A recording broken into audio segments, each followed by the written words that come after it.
Yeah, I will. I will do my roll call first. So good morning, everybody, and welcome to June 14th. Has anybody felt like it's still October? I just need a show of hands because I'm not feeling June 14th right now. So it's good to see you all, and I hope we all see the sun soon. We'll go ahead and start with some roll call. And I'm just going to go through my list. I think we have sort of a small group today as I see it. We've got 19 folks total on the call. Okay, great. That's less. We need to take out our, so yeah, let's see who's here, and then Alexis, if you could help us. Great. And if I call your name, just say here, and that'll prevent me from having to go through all the screens. So we're going to start with Kelly. Kelly Abbott? I'm here. Hi, Kelly. Good morning. Norma. Good morning. I don't see Norma here today, and I did have some contact with her. So I think let's just put a question mark. I don't think she'll be here. Michelle Bradley. Okay. Ashley Chase, I saw you on, and we got your message that you will not be able to be on camera today, but we know you're here. Thanks.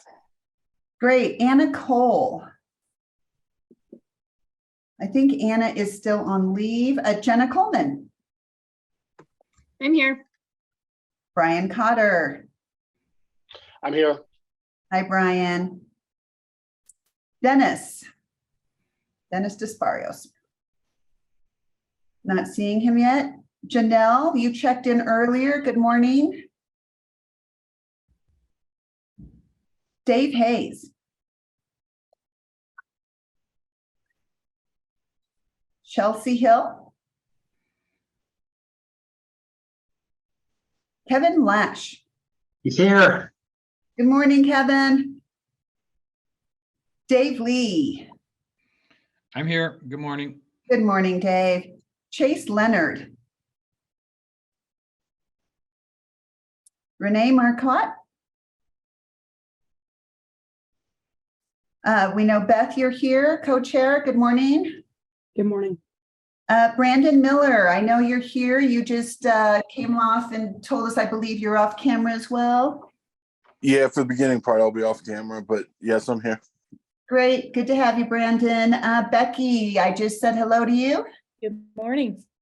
Good morning. Elizabeth. Here. Hi, Elizabeth. Lynette.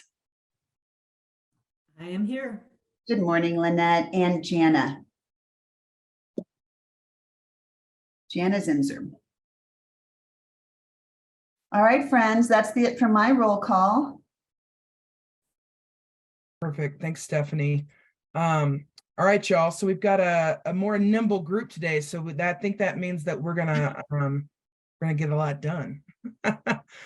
We don't have anything in bylaws, Stephanie, about not having a majority and not being able to do the meeting. So I think we just proceed, and we're not taking any votes today. So we'll just note that in the notes of what our attendance was at. Are you comfortable with that?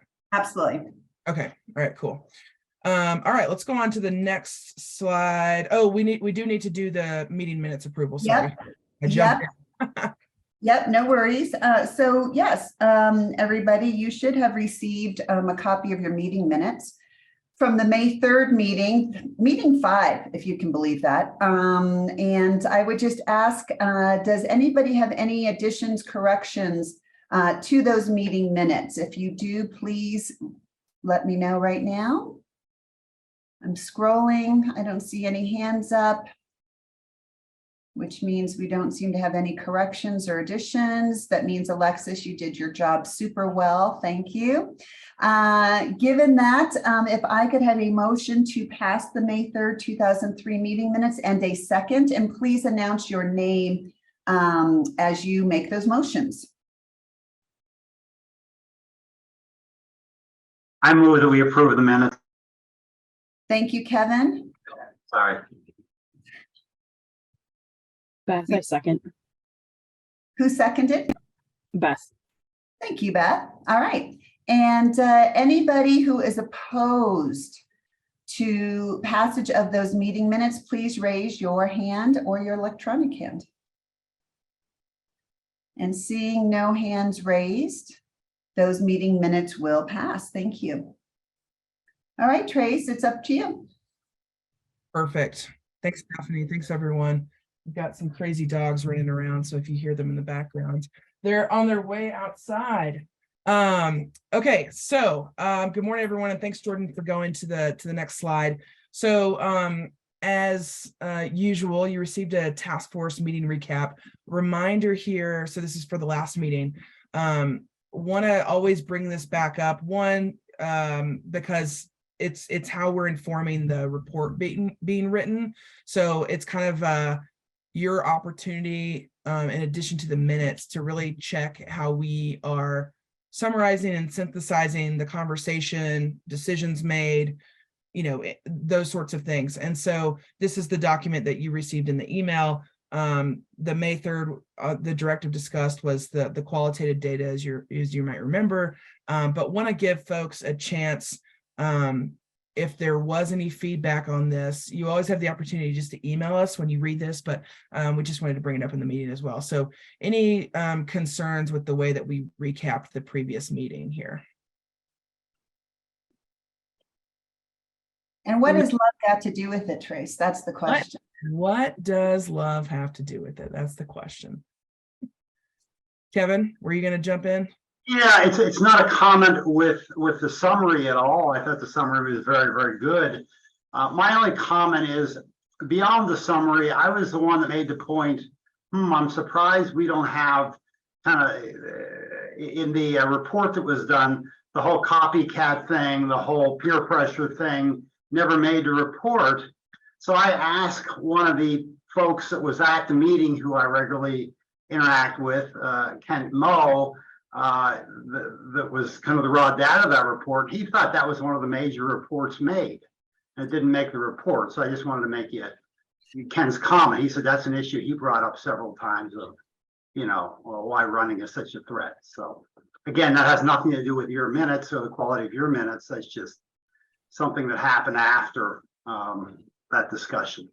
And Kevin, sorry, I just want to make sure I'm understanding. When you say report, are you referencing the recap, or are you referencing this document? Are you referencing the recap document right here? No, I'm referencing, I've just lost a good nomenclature, the study that was done last month. Oh, gotcha. Interviewing, you know, that study, I had made the point, I was just surprised that wasn't found in there. And the comment was made, well, it might have been brought up anecdotally, but it didn't rise to a level where anybody thought it was important enough to make the report. And so I asked some questions of someone that was there. So yeah, and I appreciate you naming that piece. Stephanie, go ahead if you wanted to respond, and then I can jump in. Yeah, so Kevin, and that's important. So we're taking minutes now. So this is good that you're adding this point in, because we can certainly factor it into this meeting's minutes and make sure that, you know, we do follow up. So just so I hear what you're saying, to be clear, that the report that was commissioned by the DU lab did not mention as a factor of why youth run the notion of peer pressure or copycats running what they see, what youth see emulated by other youth. Am I capturing that correctly? right, that point never made the report. Okay. So I asked someone that was at whatever meeting, whatever, you know, what do you call it, group that was there to be interviewed. He thought that was a major point that he made and others at the time. So somehow that just didn't make the report. So okay, his name was Kent Moe, who Stephanie knows well. So just wanted to add that in. great. Thanks, Kevin. Yeah, I appreciate that, Kevin. We'll make note of that here. All right. Any other questions related to the recap? And before I move on, and Lynette, Aruba sounds great. So I don't know if you meant to make me feel jealous, but now I'm wishing I was in Aruba. Anything else for anyone? Okay. All right, let's move along. So in the spirit of making sure that we remember where we are and where we're going, we have those 2 check marks, which I love. analyzing the sufficiency of statewide quantitative data and analyzing the sufficiency of statewide qualitative data. So that is the work that we have done with these past meetings. And we're moved into the analyzing the root cause of why children and youth run from care and identifying and analyzing behaviors that constitute running from care. We're really driving in onto the identifying and analyzing behaviors that constitute running from care today. So if you could go to the next slide, Jordan, we'll kind of go deeper into the directives themselves. Or actually, sorry, hold on. I think this one's out of order with the way I was thinking about it. But the directives that you'll see on the next slide, we're going to be running through these next 2 meetings. So we're focusing really on this top one today. They identify and analyze behaviors that constitute running away from out-of-home placement, analyze differences between runaway behavior and age-appropriate behaviors outside of the home or out-of-home placement, and identify behaviors that should lead to a person or facility filing a missing report about a child. So that last piece is obviously the big one that this group is informing around, like at what point do we tip into and how do we tip into the filing the report piece. And I think that we'll talk a little bit later when Stephanie brings in her research piece around why why we're kind of structuring the meeting we are today under the guise of this overall directive, which is that we really need to get to defining what behaviors we're talking around and what specific challenges with the child we're talking around, right? Because that's the tension that people keep referencing is we can develop a tool with very black and white explanations of what to do when, but what about when we have more knowledge around the specific challenges of a unique situation going on with a child? So that's kind of what we're going to get into today. And then these next two directives are really what we'll continue to parse out over the next 2 meetings. So any questions there as far as which directive we're thinking about and how we're thinking about this? And Stephanie, feel free to add anything, or Beth, that I'm kind of missing, just a general context here. Yeah, I mean, the only thing I would add, Trace, is that, this task force, I think, has been really diligent about wanting to understand the individual characteristics of kids who run such that we can develop the appropriate prevention and intervention strategies. Right. And so that necessarily brings us to our work today, which is what are those characteristics of youth who run? And why do those characteristics matter? In other words, how do they increase vulnerability? How do they increase our ability to prevent certain cases, but maybe challenge us to prevent other types of cases from occurring? So it really, this third piece, or this piece about identifying and analyzing behaviors, I think becomes critically important as we develop solutions, right? And Dr. Marquette has certainly been a voice for, we need to understand the different reasons kids run, because that necessarily dictates different strategies, right? Different responses from entities, whether that entity is law enforcement, it's a human service department, et cetera. I also just want to acknowledge Kevin and Elizabeth's ongoing comments as well. And as always, thank you both for your sharing your experiences with your children, because that too really has again reinforced Dr. Marquette's comments about every youth is different. And if we want to be successful at creating solutions around this effort, we need to understand that youth are different and how we might respond differently, not only in a prevention context up front. In other words, were there things we could do to prevent running to begin with, but also in the intervention phase, right, at the back end. So I just want to thank our task force members who have continued to really assist us in shaping these conversations by sharing your experiences. Appreciate that, Stephanie. Always so much more eloquent than I when we're doing the framing piece. So you're like, I just have one quick thing to add and go. I love it. Any questions here again around how we kind of landed on what we're thinking as it relates to this directive? I want to make sure that we're doing a quick pulse check before we keep moving on. And I want to go back up to the roadmap, Jordan, after this. So, okay. Such a good explanation, Stephanie, that we made it clear. So Coming back up to the roadmap, what can you expect over these, honestly, these remaining meetings?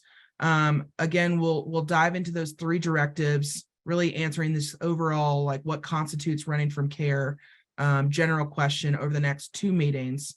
We'll do some reflection and discussion piece, which will really, again, be about getting to the report. And then the interim report finalization is September 6th, which, note please in your calendar, is my birthday. So I look forward to spending my birthday with each of you.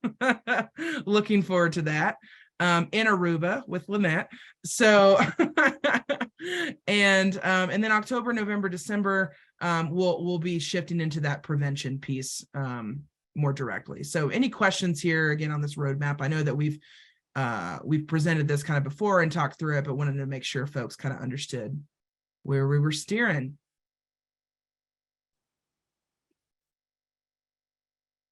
Okay. Everyone's awake. We're just doing such a good job so far. Is that what it is? Cool. Okay. All right. Amazing. Okay. So with that, Stephanie has spent all of her free time doing some fantastic research that I think will actually really be a helpful framing as you all, we're going to have some time in breakout rooms, both from your experience, your expertise, and then also keeping in mind what Stephanie's about to present. So excited about the amount of work she's done here. So Stephanie, I'll give you a chance to introduce your thinking there. And then we've got about 20, we're actually right on time. So we've got exactly 20 minutes. Great. Yeah, good morning, everybody. And again, always a pleasure to have you. As we go forward with our topic today, and again, really trying to understand the unique characteristics of youth who run so that we can provide appropriate solutions. I was able to do some pretty significant research across all 50 states and wanted to share with you just informally. This is an informal presentation. I don't have any bells and whistles on a PowerPoint for you today, but just to share with you some general information that I've learned. I think that one of the things that I have learned as we were looking at Colorado law, if you recall that presentation a couple of meetings ago, as we talked about, the federal government has requirements for us as states in order to formulate what we would call a runaway plan, for lack of a better word, right? Our laws have to address 5 very specific areas from basically step 1, which is reporting to law enforcement, reporting the run itself, all the way to the end, which is what are the types of evaluations or questions we should be asking in order to make sure that our youth who have returned are safe, right? And it's these 5 criteria that we're required to look at. And looking at just step 1, and I'll be providing other information to you about other states and what they do in these other pieces and parts of the process. But I wanted to share with you some things that I learned about the first phase, as I call it, which is that initial report to law enforcement. And it directly relates to today, which is, what are those unique characteristics that other states have identified? And how have those unique characteristics played into their response system? I think Jordan has a PDF that summarizes my research just very loosely, and we'll put that in the chat, and you all are free to take it into your breakout rooms or take it home or to Aruba if you would like. But essentially what it really breaks down into is this. When we think about that initial phase, here are some of the takeaways. And what you'll see in the summary of research is I've listed about a half a dozen states that had some pretty unique response, if you will, criteria. The first takeaway that I had is, what is that information that is required to be shared with law enforcement? When we look at Colorado law, it says simply pick up the phone and make a report, right? Immediately or within 24 hours. That's it. But when I looked at other states required a lot more information to be given to their law enforcement partners. And there are a variety of states who had different criteria, but really it was about youth vulnerability. And I want to just say, not only did I look at state law, I also was fortunate enough to find a number of human service manuals that are dedicated specifically to run protocols, elopement protocols. And they're detailed. I mean, we're talking 8-10 pages of things, steps that must be taken, which I thought was super interesting. And when I'm done speaking, Lynette, I'd love your thoughts about that. But, you know, one of the first trends that I notice is that when there is a report to law enforcement, most states are immediate like ours. But again, some states require very specific information to be given to law enforcement, and that could be a variety of criteria. It could be whether a child is suicidal, whether they've been diagnosed with a serious behavioral health or have mental illness and need medication. It could be a child who has physical disabilities and again, needs assistance. And there are states that have really very specifically laid out these kind of criteria. And so I wanted to share that with all of you.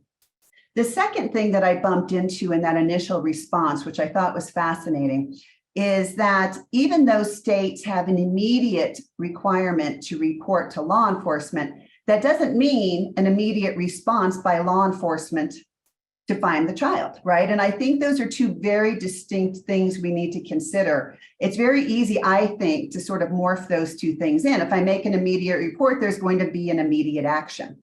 And as our law enforcement friends have shared with us, right, that does not occur necessarily, and it can't because of resourcing and money and manpower and woman power and all of that.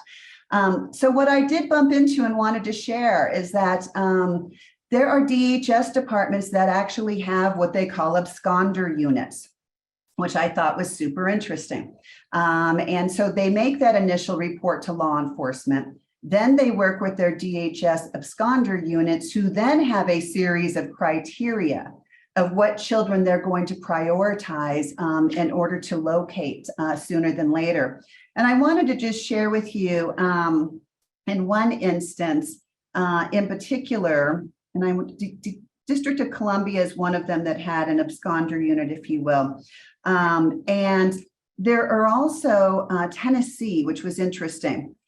And what happens is you make the immediate call to law enforcement, but then you work with your absconder unit and they prioritize in terms of low, moderate, and immediate, right? And so just to give you a quick example of a low priority, you know, it would be, you know, the age of the youth, for example, is older, right? Or we had reason to believe the child left because they had a circumstance with a family member that maybe they're trying to get back home to, that sort of thing. And then there's a certain response that's required by the agency to do that. You know, a moderate priority, again, the vulnerabilities increase, but it requires human service staff to do things like social media checks. It requires them to contact parents every 7 days, right? So there's just different responses to that. And then of course there's high priority, which is for what they call high risk youth. And that is when people are actively trying to locate a child by going to malls, going by, you know, local athletic fields, checking by family residents. So I wanted to just share with you that in terms of that immediate response, not a ton, but I think I found 3 to 4 states that have this extra layer, if you will, of response system. So I wanted to share that with you. Obviously, Colorado does not have those systems in place. The next thing I wanted to share with you really was this notion of DHS and these policy manuals. I was super intrigued. I was able to find about half a dozen of them online. And again, very specific criteria about what to do depending on youth circumstances, characteristics, and those very specific vulnerabilities. And would love to talk to my DHS friends more about that. I found it riveting. It was this crazy rabbit hole I never thought I'd find myself in, but it was also very encouraging to me that there's a lot of people out there who have been thinking deeply about youth who run from out-of-home care, right? And have memorialized very detailed policies about that. So, you know, I guess sort of in a nutshell, it brings us full circle to the survey that was issued to all of you, as well as our group discussions today. And that is that it is critically important as members here have already identified, for us to look deeply at the characteristics of youth, right? And as we form our solutions, so to speak, that we do so in a manner that considers those individual characteristics, right? Especially in a world where there are not unlimited resources, right? And how do we do that as a system well, right? That we're taking good care of our kids. So I'm happy to take questions. And again, we'll send that PDF off with you as well, but would love some conversation.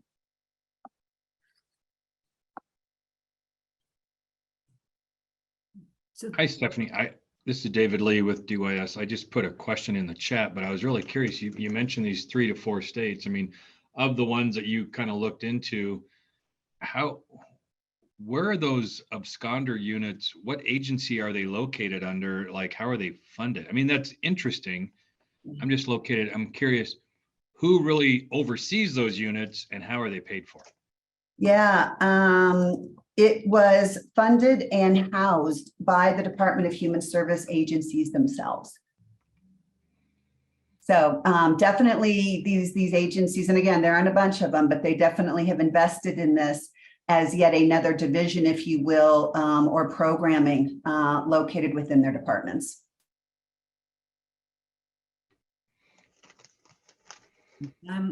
I just wanted to say that I'm not as surprised as you were about people having manuals, other states having manuals. From the child welfare perspective, we have a great domestic violence best practice manual. I think it's been in place in Colorado for quite some time, the best practice on domestic violence. The struggle is the ongoing upkeep. Yeah.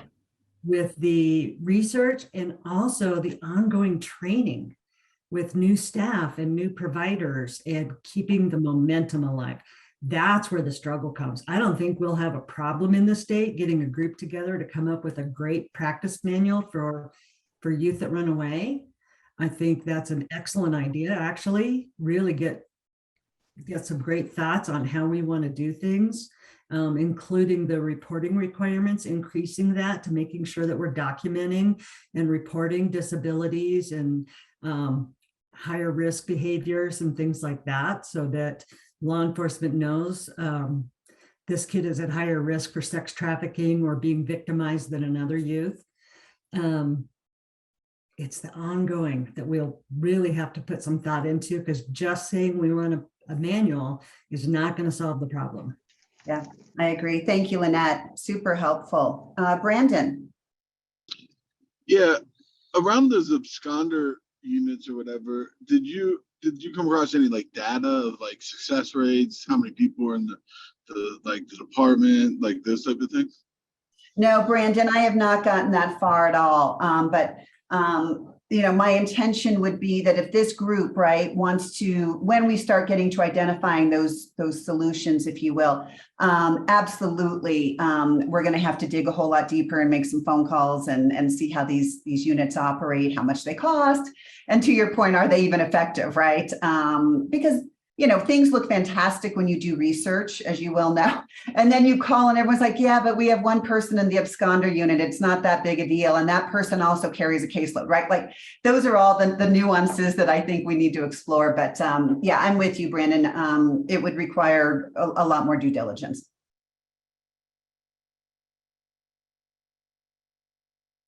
Other questions, thoughts, comments? Stephanie, I had a reflection in looking at the summary as well as the survey responses.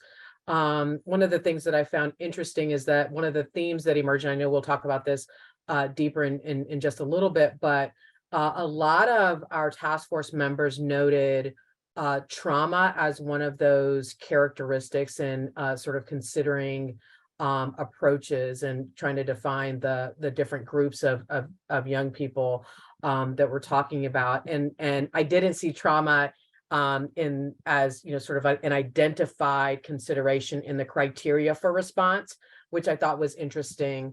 The other thing that I found interesting specifically in the summary was that many of the states that you listed here had included in their criteria this notion around the behavior being kind of inconsistent with their prior behavior, which I thought was, an important consideration in trying to distinguish between the, kind of normal age appropriate, although still risky behaviors of young people versus kids that might be at a higher risk because this behavior is particularly unusual for them. But then I also, in thinking about like the usual or unusualness of running away and the enhanced risk associated with kids who are repeat runners, right? So to me, that if running away is part of a pattern of behavior, to me, that doesn't make them necessarily less at risk. I think in many ways it makes them more at risk. Yeah, and I think what's interesting about that last piece, Doris, is when you said, again, some states say, hey, this is unusual, that means they're at higher risk. To me, it actually flipped it into what I would call, and my law enforcement friends would appreciate, it's the missing person bucket, right? And I think that's something we've all talked about, right? And I see that as your potential kidnapping / Amber Alert, right? And that's the impression I came away with for the same reason I think you did. It was just my interpretation. But I'm like, oh, are they trying to get to the children have been snatched off the street and are gone circumstance? Because to your point, I think multiple running behaviors actually put you at greater risk potential. I mean, I don't know if I can say which is more risky. They both seem risky. So I hear your point, and I just thought it was interesting. And I wondered in my brain, were they getting to that criminal context piece in doing so? I don't know. Yeah, that is a good point. I didn't think about the criminal piece of it. I think that is a really good point. And also, I think, you echoed this point around, I think for different reasons, both categories are, potentially at a higher risk, right? Like if it is a kidnapping, missing person situation, as well as for kids who are repeat offenders, they're more at risk for human trafficking, for instance. Thanks, Doris. Other thoughts or questions? Kevin? As far as the absconder unit, of course, we're down to what I see as a secondary, issue of importance, which is the primary issue is, can we stop kids from getting out of the door in the first place? Some will always get away, and that's what we're working on now. But I really like the absconder unit, even if it's not well funded, even if it is one person, because at least somebody in the world is saying, hey, here are our priorities. Here's what's most important and least important. Right now, we don't have that at all. It's very, very haphazard. So someone to contact the parents and say, can you help us find your child? Do you have any clues on who his friends are? That kind of thing. Yeah, I agree with you, because right now I don't, as you said, the problem is so diffuse, right? It's spread between providers and family members and DHS workers and law enforcement workers, right? And then we go into trails, as many of our DHS friends have talked about and said, there's no report you can just magically run, right? That's going to prioritize who's out there on the street right now and how vulnerable they are. So I agree with you, Kevin. There is some solace in starting to find these little corners of the world that may be doing things a little bit better and differently. Lynette. I have two thoughts, but I'm going to throw off the one that just came to my brain of something that I think we're missing. When we get these youth into care, the thought about talking to the parents, where would your child go? We should have that information before they ever run. Yeah. We should be gathering that information. It should be required. It should be in trails in one place so that any new caseworker can look it up, and after hours caseworker can look it up to say, this is where we need to check for this child. I think that's an intervention strategy that would probably bode really well for our youth. Probably bring a little bit of peace of mind to parents instead of asking them at the moment of crisis, where do you think your kid would go, right? Let's find that out before they ever run so that we can start talking to them about where is a safe place to run. If you're going to run, how are you going to keep yourself safe? That's something that the Runaway Task Group over here did. So I think that's something that we can put on an agenda for the future to talk about a little bit more and see if anybody else has done anything like that. I love to be the first. The other thought that I had, Doris, when you were talking about trauma, law enforcement officers don't know what trauma, I mean, they have an understanding. The problem is that that's not the behavior. Everybody experiences trauma and acts out differently. It's the behaviors we should be reporting. Is this a kid with poor self-regulation or poor impulse control? Those are the things that are the behaviors that are going to make a difference to law enforcement in deciding who to go look for or not, rather than diagnoses other than developmental delays, autism, the ones that impact their cognitive abilities. That was my 2 thoughts. Brilliant thoughts. Thank you, Lynette. Anybody else before we move through? You know, I'll just add one more comment. I'm really, I don't know, I'm torn when we have separations of whether they're considered high risk, low risk, or medium risk. I mean, and so much of that, when you look at those definitions, it's very subjective, whether they're in many of them. And I'm like, aren't they all high risk? I mean, they're kids. I guess that's where I'm kind of curious when we define like, all right, let's look for this one because they're high risk, but let's not look for that one because somebody told us that they may not be high risk. Yeah, I don't disagree with you, Dave. I mean, as I was doing the research, those were certainly some thoughts that went through my brain. I think whenever a young person is on the streets is a risk, right? So I understand your sentiments around that. Elizabeth. Thank you, Dave, for saying that. I totally agree with that. And when we're differentiating between age-appropriate runs and kids who are running as a result of behavior issues, by the time they're placed in care, for whatever reason, I think they're beyond the point of age-appropriate running, you know, getting mad at their parents and taking off to a friend's house, right? So every time a child leaves care, it has to be treated the same. You can't just be sitting back and going, oh, well, you know, they have a pattern of calling after 4 hours, so we're just not going to do this or that. You know, that's not an issue. Every run from care has to be treated the same. That's all I agree with you. I mean, I just look at, probably every one of our agencies that we represent, we've all fallen into that situation at times. Like putting one person above another person and not treating them all exactly the same. I mean, I think it happens too much. And, you know, as a parent, when, for instance, with Timmy, when he started running and he started developing a pattern of behavior where he would call after 3 or 4 hours, he would run to wherever he was, and then he would find a phone, say, Mom, come get me. Here's where I am. You know, that's my responsibility as a parent. I can make those judgment calls. I can differentiate between, okay, is this a pattern? Is this what he's doing? But as far as someone else having care of my child, that process has to be equal across the board. Great point. Lynette, did you have your hand up again? No? Okay. Great. Other thoughts?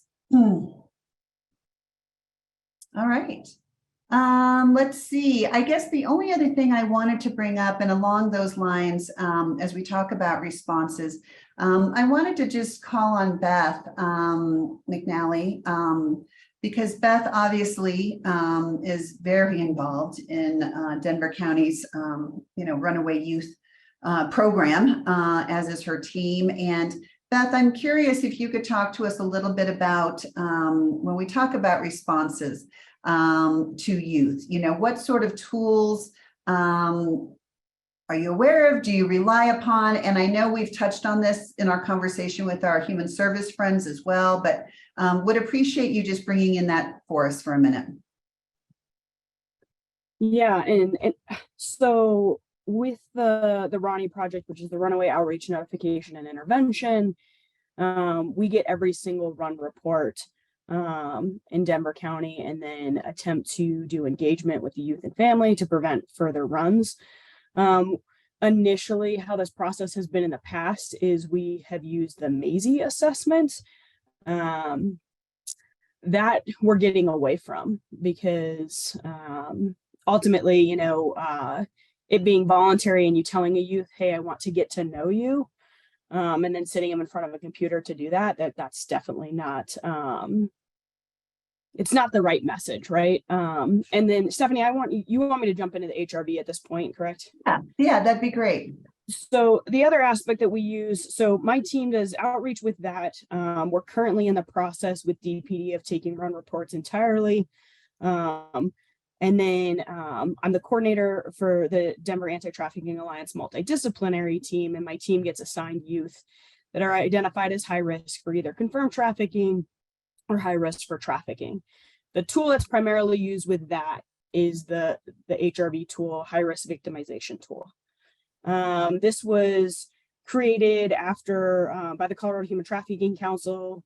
So in 2016, a bill was passed adding sex trafficking as child abuse and neglect.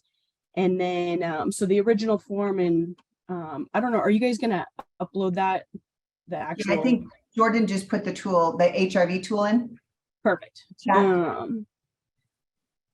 So, it breaks down some identifiers, enhancers, and then in 2020, a bill was passed to add labor trafficking as well as a form of child abuse and neglect. So this is not a validated diagnostic tool. And there's no, so I'm also part of the Colorado Human Trafficking Council's multidisciplinary team task force, and we're looking at, do we want to validate this tool? Do we want to change this tool? So there's been some research lately done on that with that task force. But there's not, as you're looking at it, there's not necessarily kind of at the end of it, there's a score to indicate, yes, this youth has been trafficked, or, this is kind of putting them in a category, as we just kind of talked about, of like high, moderate, or low risk. So that's not what this is. How it's used. So all juvenile assessment centers, when a youth is arrested, uses this screening tool along with several other tools. And I'm going to go into some barriers here in a second.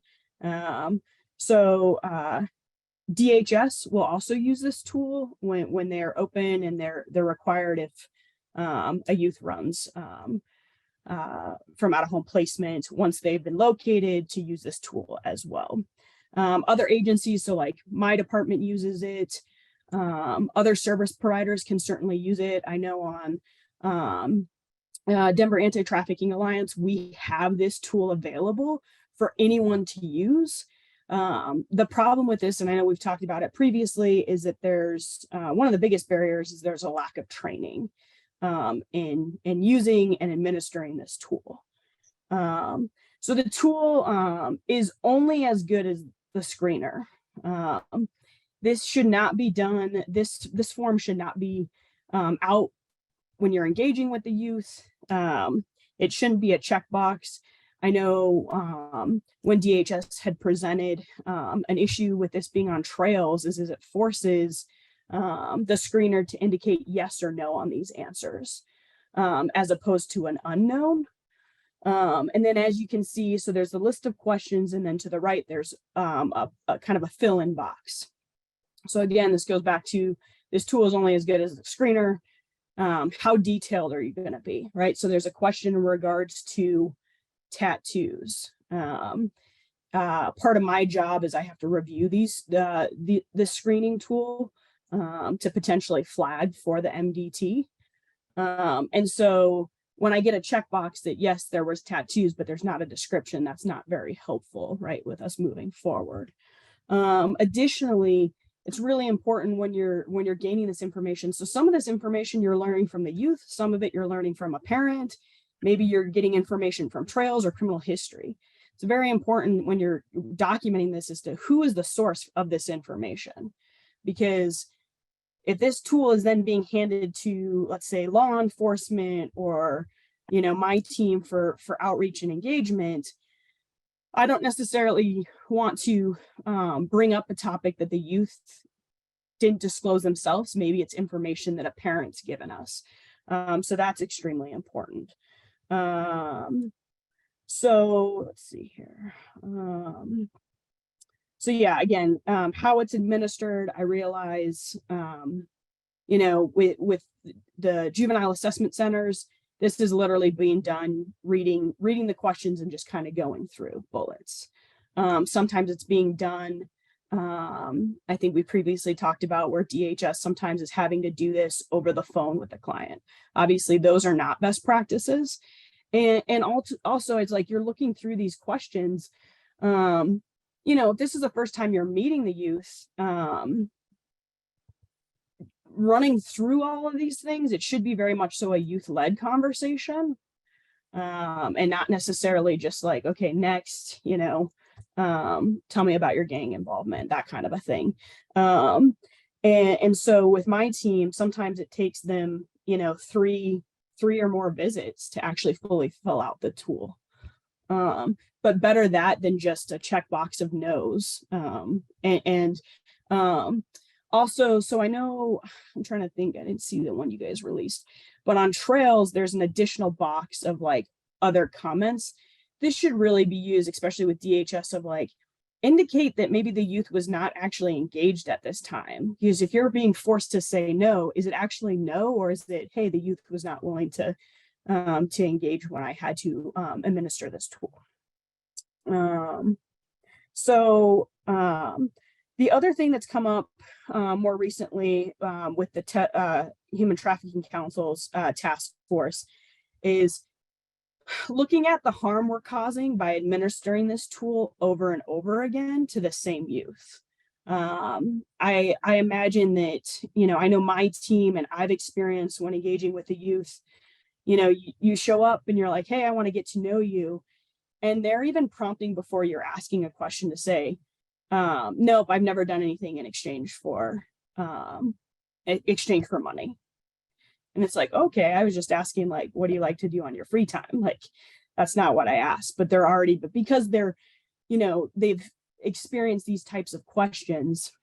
And also, again, it goes back to that, like, if you're trying to build rapport and trust, but you're just reading off a list of questions, it kind of contradicts what you're saying when you're like, hey, I want to get to know you, but no, let me pull out my sheet of paper, right? The other issue is, by repeatedly having a youth tell their story, is that not also causing more harm, having them go into their trauma repetitively? So a good example that I have of this is that, so we had a youth who came on Denver's MDT radar last year. The youth had been missing for a better part of a year. And so part of my team, as Stephanie, you had kind of mentioned, of like doing the social media checks. We had a social media account that one of my youth outreach specialists was just basically sending off kind of harm reduction messages and trying to get this youth to engage. And that had been going on for, I think, over 6 months. And then finally, she sends a message and the youth was like, I'm at a motel, I'm unsafe, I'm wanting to come home. They were in a different state we were able to coordinate. So, and this youth had run from out of home placement, really good teamwork with the caseworker who was assigned with Denver, in coordinating and getting this youth home. From the information that we have, we believe that he's been trafficked in multiple states. He's not at all at a point to just really disclose in regards to the trafficking piece. And And unfortunately, knowing with this youth and his history, like we knew it's not a matter of if he was going to run again, it's just when. And so originally he was placed in a foster home. That went really well. But then he was relocated to the Denver area, and we had concerns of being closer to Denver and just kind of some of those high risks and getting pulled away. He did, it was 2 weeks ago, he went on the run, but we had things in place of like building out a run safety plan. He was checking in, every other day with my team member, and I think every other day with his caseworker. So we knew where he was at, building out like, hey, here, if you need resources, reach us. And fortunately, just this week, he reached back out, and he's back in placement as of yesterday. But it's just kind of having building that out. And then again, so I go back to the HRV tool, this is someone that we're working with. Like the team members have done a great job building rapport and trust. And so he knows to reach out to them. But if they were to be like, okay, you're back, let me pull out the HRV tool, that's not going to be effective. Now there's going to be certain conversations, about, hey, leaving that door open all the time of like, do you want to talk about what happened?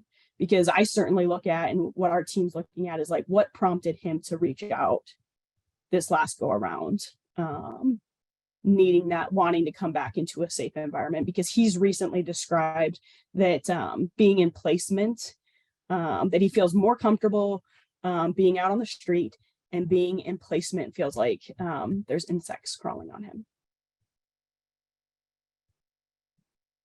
Any questions? Stephanie, is there anything that is missing on that piece? No, I just appreciate you sharing your experience with which in this case, right, the tools that exist, what they're designed to do, what they actually do, and what the challenges are associated with it. Because again, I think it helps us begin to start thinking, about our solutions as we move forward. Becky. Thank you, Stephanie. Beth, that was really helpful and interesting stuff. So thanks for sharing it. Can you do a little bit of a deeper dive into what the social media presence looks like? I'm just curious what you guys have out there. So I have, and this is kind of what I have pulled from my law enforcement experience is, I had my team has a Google number that they can be reached at. So that way that's a safe number, knowing that, right, like their normal number identifies them as with Denver Public Safety Youth Program. So they have a Google number. Depending on what we find from family members or even just our own searches, we will then create accounts. So they have Instagram. Facebook is kind of going to the wayside, especially with our younger, but like Snapchat. So creating work sites like that to try and engage, because the problem we see, especially with youth on the run, is they'll trade phones, right? And so they're constantly losing, or having new numbers, but usually social media stays the same. So I know every department's a little bit different as to what their policies are regarding that.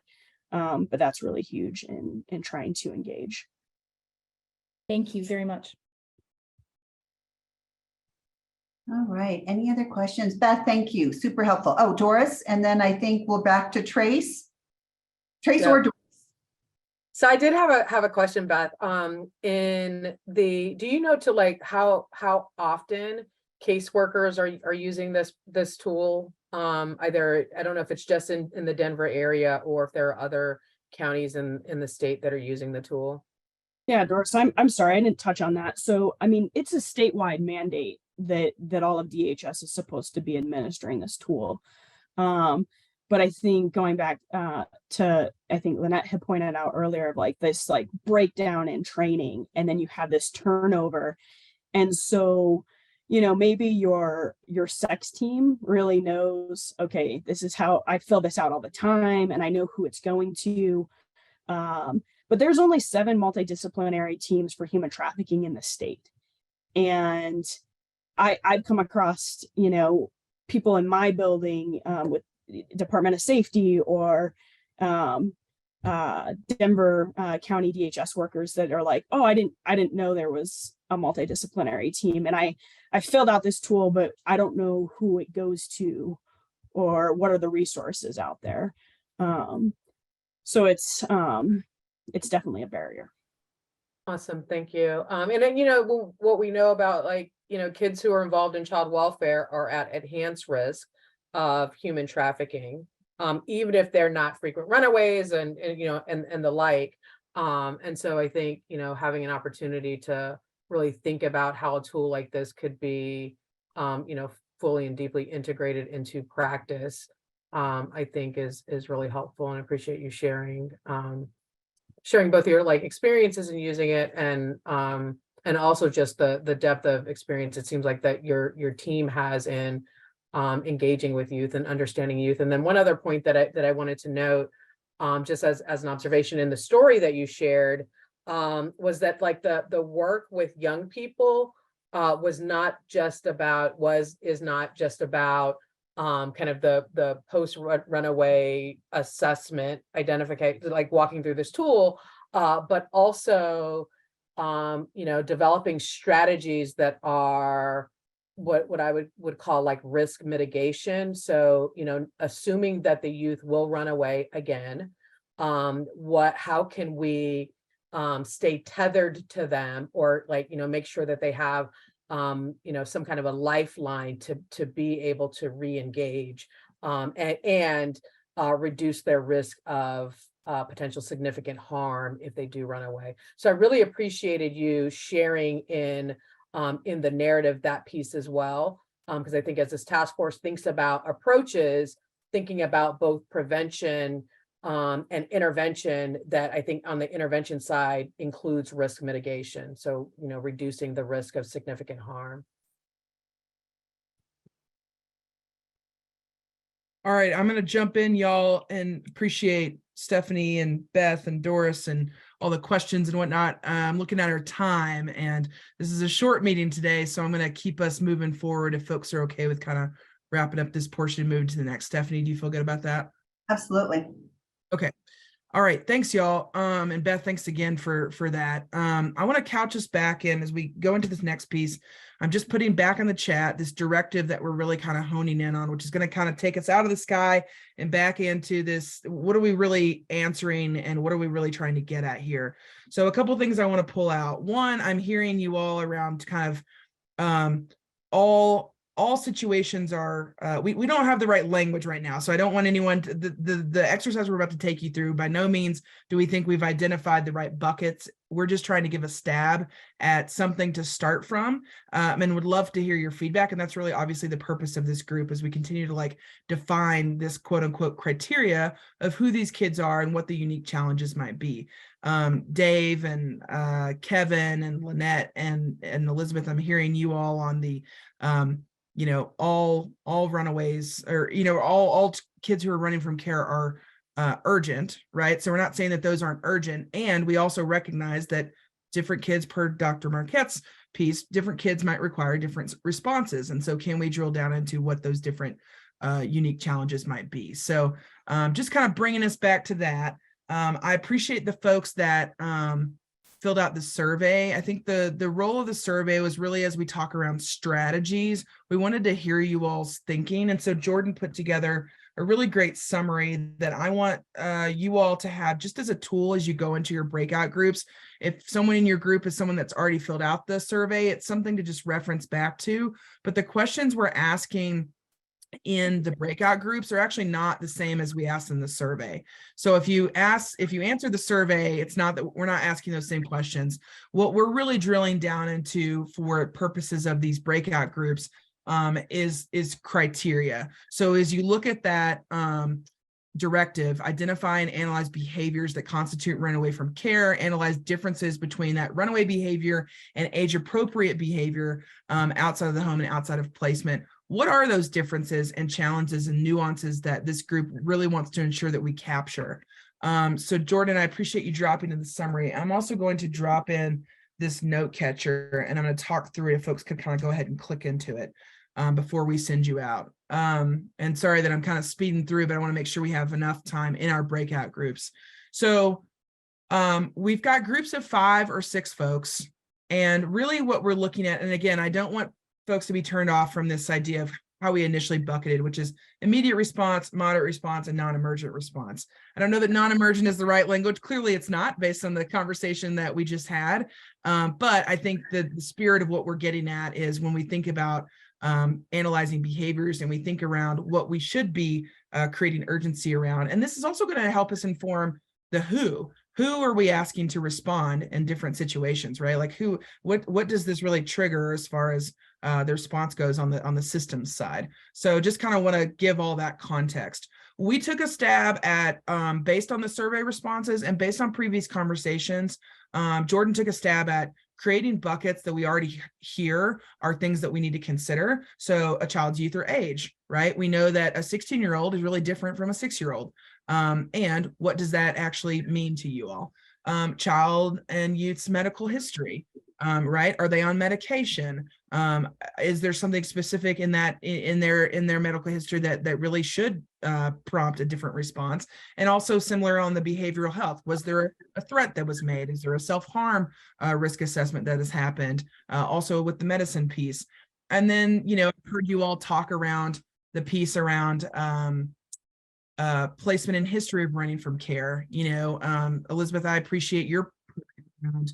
Just because Timmy had run X amount of times doesn't mean that there shouldn't be an urgency to response, clearly. And when you're talking about a 16-year-old who's like, listen, on Wednesdays, I run and I go and I take a break. Are there specific things that we should be aware of here from you all's perspective as it relates to history of running from care and how that should really dictate? And then we just left an other bucket as well, because we know that this might really miss something that you think is important, or that there might be something additional we're not thinking of. I also just put in below each bracket an other notes section. So as you're looking or as you're talking as a group, if there are other things that you're kind of like, wait a minute, we're really missing this piece as we talk around the quote unquote criteria, just make a note of it, and would love to hear when we come back and do a debrief. So again, we're not trying to create too strong of a container, but we also want to keep us focused and make sure that we're really answering what this directive is getting at. So that was a lot of talking. I'm going to pause there. Anyone from the facilitation side, Doris, Stephanie, or even Jordan back there, I know you're back there, that I'm missing as far as context before we send folks into these groups? And I just appreciate, Trace, that what you've identified, and I wrote this down, you know, as we work through this exercise, it's about who might be best to respond, how they might respond to very specific needs, versus there should be no response at all. And I think that that's the nuance that we're trying to capture. So thank you for doing that. Yep, definitely. Any questions from folks? Does this make sense, what we're asking you to all generate? Again, not a perfect bucket, but you know, also that's the feedback we're hoping for, is you didn't think about it this way. So any comments before we go? All right, cool. So we have 20 minutes in the breakout groups. We'll pop around after 10 or 15 to make sure that there's still momentum in the group, but I think that should give us enough time. Then we'll bring back and we'll bring back and do a quick debrief with Doris. I'm seeing a note, Pam. I appreciate the piece around not being on the task force. Any members of the public that are on the call, you are certainly welcome to sit in on the conversations. It's still part of the public meeting. So Pam, I assigned you to a room as an observer. If you don't want to observe these conversations, then just come on back to the main room and you can hang out here. But folks will be in the breakout groups and certainly want people to feel like they have access to those conversations. Okay, I'm going to open up the rooms now. We'll see you back in 20 minutes. If you have any questions, just come pop yourself back to the main room. I'll be here, and we'll kind of be popping in and out of the conversations. So the obvious thing here is that someone needs to jump in as the person capturing the notes. So appreciate folks doing that. And Alexis, I actually might put you into one of the rooms to support on that, if that's okay. I'm just looking at our numbers. And so Alexis will be your automatic note taker in your particular group. And then, yeah, we'll come back in 20 minutes and talk around what you guys came up with. Thanks, everybody. Looks like a lot of great discussions, and I'm guessing that you could have always, as always, used more time. So we can kind of talk around what we're thinking about with that. Real quick, before Doris does a quick debrief with folks, we'll be sure to get you out on time. If there are members of the public on the call that intend to make a public comment, if you could just drop me a note in the chat so we can reserve some time. Otherwise, we'll use the remaining time to do debrief with the group. But yeah, if you're a member of the public, you want to do a public comment, just let me know now and I'll hold time. Doris, I'm going to toss it to you. Right, fantastic. So we ended up consolidating into two groups. Stephanie and Beth, we have you kind of as the leads, but I know that you may have, and I know in Beth's case specifically, that there was someone else was doing the note taking. So would love to hear from you, from each of your groups on just kind of at a high level, what was some of the discussion that you had in thinking about the different age groups and other considerations, and the ideas around the particular response from whichever group you think is most appropriate in responding.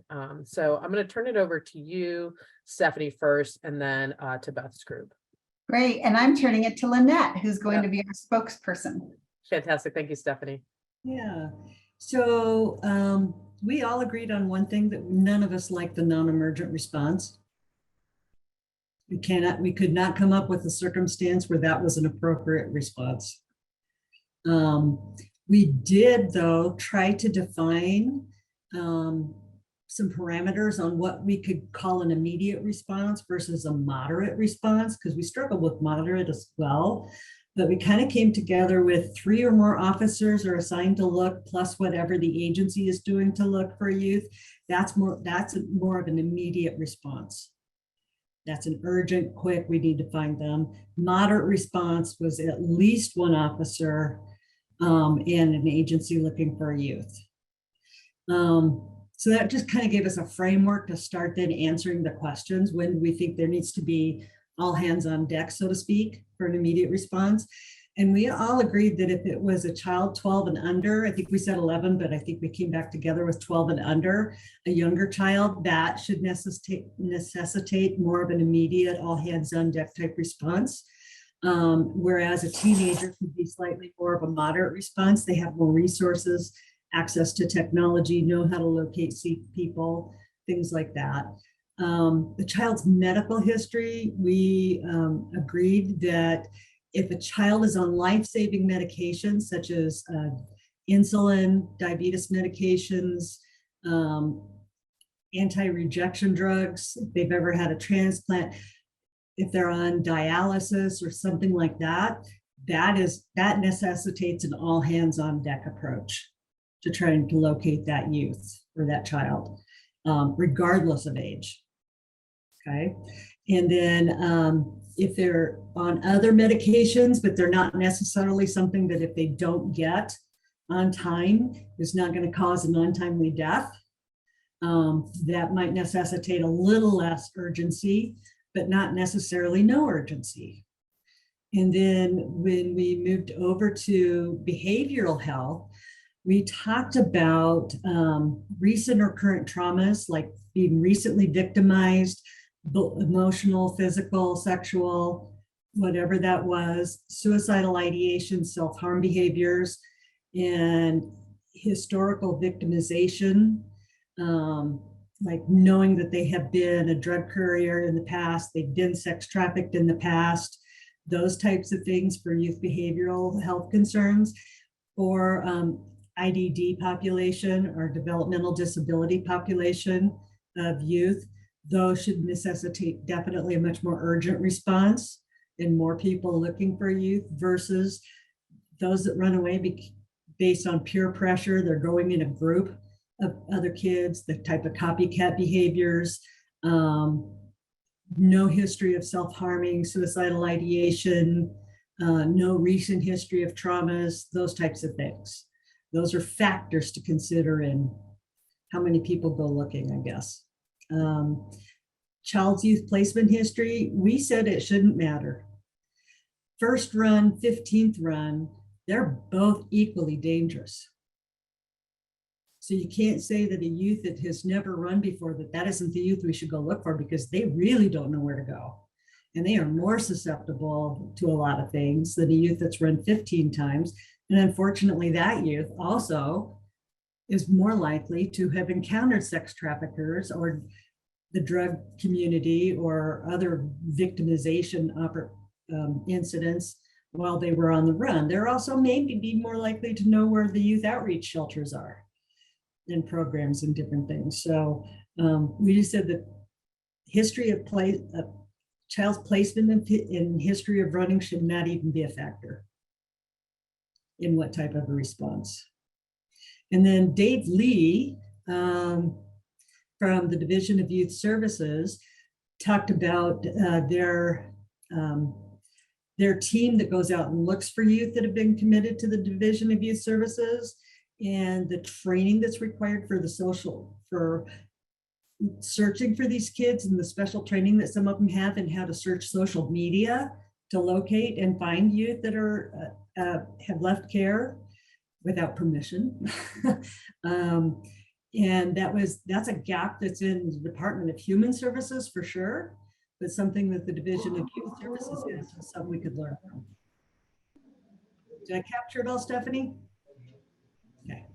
Awesome, thank you, fantastic. I like how you just named early on that this idea that there wasn't really a circumstances that you felt was non-emergent, that we're talking about kids and while the response might be different, but this idea that there isn't any sense that there's a group of kids for which there's no sense of urgency, I think is really important. All right, would love to hear from Beth's group. Yeah, I can summarize, but Becky, if I'm missing anything, please chime in from your notes. I would second, like, our group struggled with that as well. It almost just didn't feel very good, like having to put them in these boxes, if you will, specifically with the non-emergent. We did not like that. We had very similar findings of like the under 12, but also recognized that there might be additional factors that would bump, you up, even though you're past 12 years old. Similar with the, the life-threatening medication, the IDD, but like breaking that down further of like a child that's incapable of self-protection versus having an IDD where, that's not the case. Are similar with like the high risk for human trafficking, drug addiction, but breaking that out even further, like that this is, there's that known drug addiction with, fentanyl or meth, versus like kind of going back to like that age appropriate where it's like, okay, youth who's maybe experimenting and trying marijuana, that's obviously different. A big part of our conversation too was like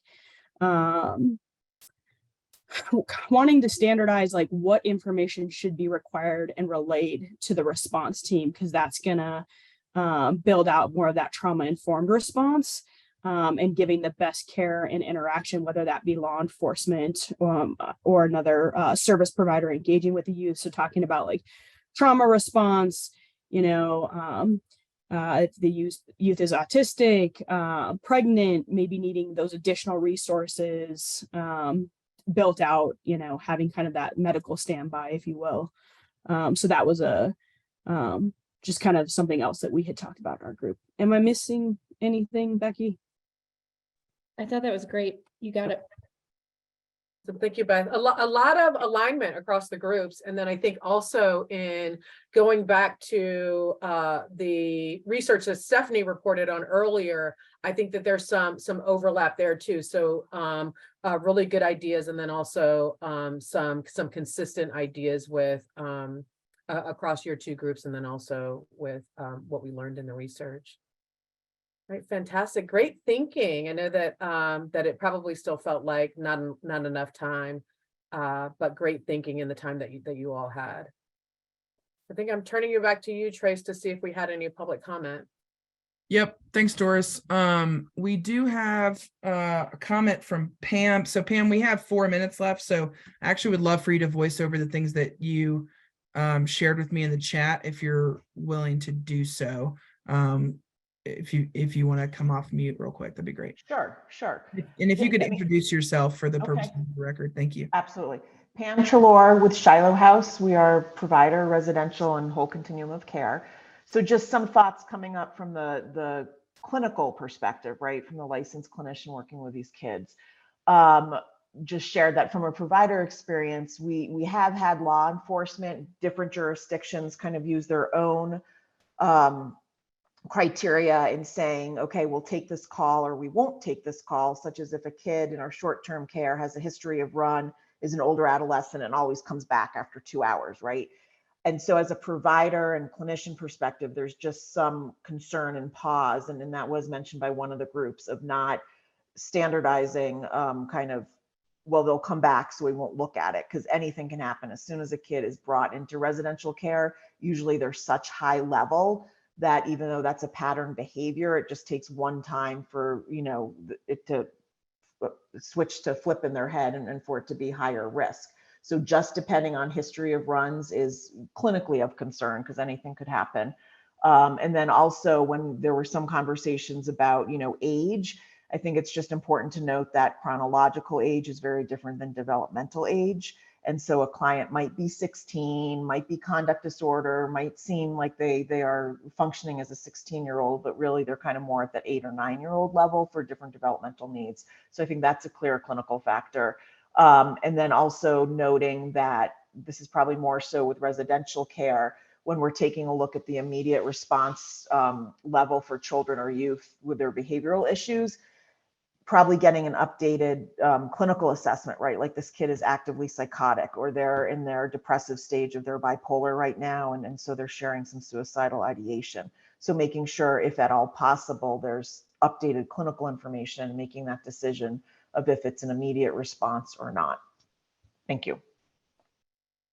Thank you, Pam. Really appreciate you naming those things explicitly from your experience. So super valuable information for the task force, and we'll make sure to capture both the written comments that you sent, but also the comments you shared just now in the meeting notes as well. All right, y'all. Well, what I want to say is just I really appreciate your understanding on, you know, and I hear your urgency around the general urgency, right? That we're talking around all these kids, and it doesn't feel good to read language around anything feeling non-emergent. And so appreciate folks just understanding that we took a stab based on the directive as written, and clearly this group has a really strong opinion on and belief on how we actually think and talk about these kids and the challenges there. And so that is going to be really important for us to capture in the report. So thank you all for just naming that explicitly and naming how those things land for you, because that's what we're here to do. So thank you. With that, Stephanie, any closing remarks? We're right at time, so just want to make sure from your end, and then we'll end things today and follow up soon. I just want to say thank you all. Lynette, I agree with you. Great conversation. I really appreciate all of you, your brains and how you think about these matters and your experience. So just appreciate your ongoing and continued dedication, and enjoy the rest of your day. And real quick, sorry, I'm going to drop in a survey into the chat. Always love your feedback. So please just take it. It's a short survey, but we really appreciate the feedback. So I'll drop that in. Please put your input in. And thanks, y'all. We'll see you next time. Bye, everyone.